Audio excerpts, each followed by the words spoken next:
Shalom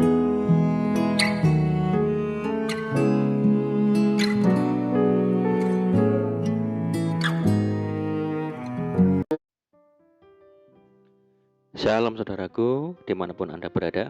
Senang berjumpa kembali menjumpai saudara.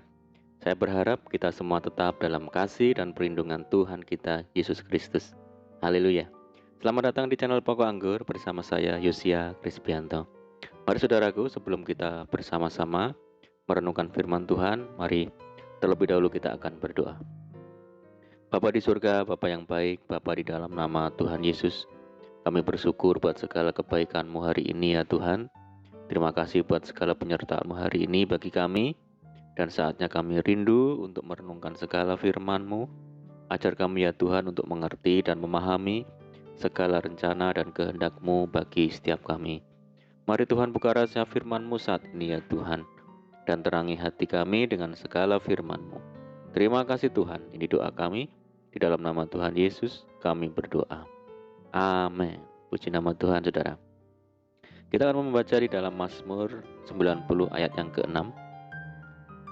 Di waktu pagi berkembang dan bertumbuh, di waktu petang lisut dan layu. Saudaraku, tidak ada seorang pun yang tahu secara pasti berapa lama ia hidup di dunia ini, saudara. Begitu juga dalam hal kematian. Kita sama sekali tidak tahu kapan waktunya kita akan dipanggil Tuhan. Bisa saja hari ini, besok, minggu depan, bulan depan, tahun depan, 10 tahun lagi, dan seterusnya. Yang pasti, untuk segala sesuatu ada masanya. Untuk apapun di bawah langit ada waktunya. Daud menambahkan, masa hidup kami 70 tahun, dan jika kami kuat 80 tahun. Setiap kita pasti pernah melayat ke rumah duka atau menghadiri upacara pemakaman seseorang. Entah itu salah satu anggota keluarga kita, rekan bisnis, kenalan, ataupun tetangga kita. Yang perlu kita renungkan setiap kali kita melihat orang yang meninggal adalah bukan masalah tata cara upacara pemakamannya atau bagaimana seseorang itu meninggal, melainkan makna rohani yang kita dapatkan seperti yang dikatakan oleh Salomo, di mana lebih baik pergi ke rumah duka daripada pergi ke rumah pesta. Di rumah duka kita kembali diingatkan bahwa hidup di dunia ini hanyalah sementara dan singkat, saudara.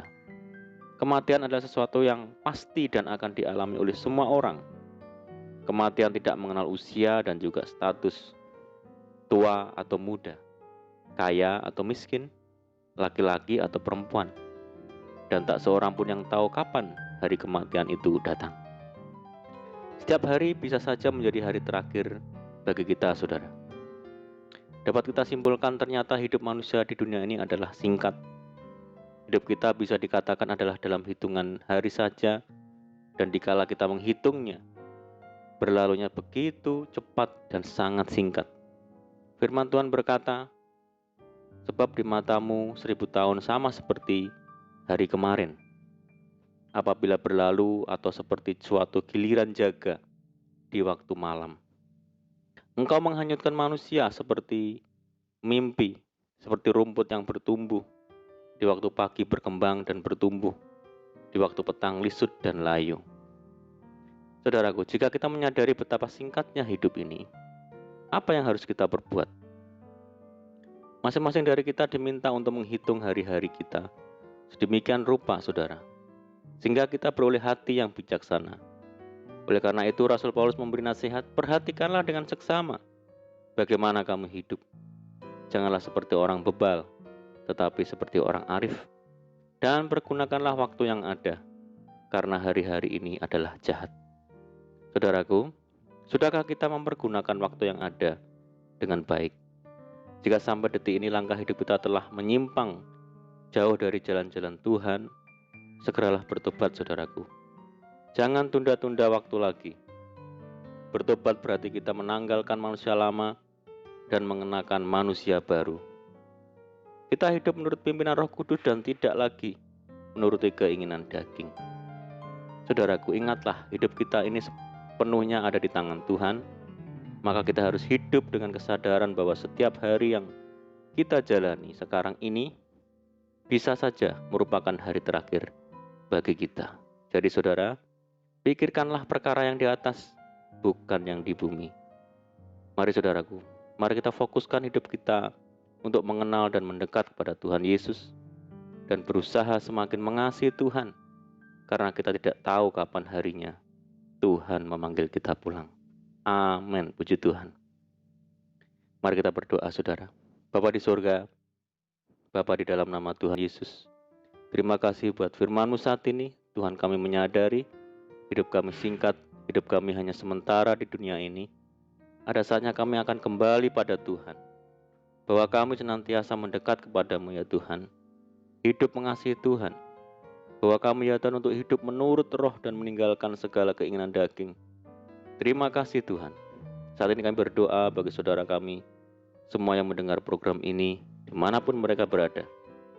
Yang sakit Tuhan sembuhkan dalam nama Tuhan Yesus. Yang hidup dalam tekanan, kesulitan, pergumulan, goncangan, mari Tuhan tolong mereka, bebaskan mereka. Berkati, pulihkan hidup mereka, buka jalan dalam kehidupan mereka ya Tuhan. Memberkati mereka dalam rumah tangga, pekerjaan, usaha, bisnis, pendidikan, dan apapun yang mereka kerjakan. Berdoa bagi saudara kami yang hidup dalam ikatan dan belenggu dosa, mari Tuhan lepaskan di dalam nama Yesus. Berdoa bagi saudara kami yang tertimpa musibah, yang ada di Indonesia dan seluruh daerah yang ada. Tuhan tolong, Tuhan memberikan kekuatan dan penghiburan-Mu bagi mereka. Doa bagi bangsa kami Indonesia, Tuhan memberkati bangsa kami, Tuhan memulihkan bangsa kami. Terima kasih Tuhan, ini doa kami. Kami percaya Tuhan mendengar segala seruan doa kami. Di dalam nama Tuhan Yesus, kami berdoa. Amin. Puji nama Tuhan saudara, kita sudah berdoa. Saya percaya saat ini kita dikuatkan dan diberkati oleh firman Tuhan. Mari saudara, kita tetap semangat di dalam Tuhan. Jangan berputus asa, tetap berdoa, bersuka cita senantiasa, sebab di dalam Tuhan kita sanggup untuk melakukan segala perkara. Selamat malam dan selamat beristirahat. Doa saya menyertai saudara semua. Tuhan Yesus memberkati. Haleluya.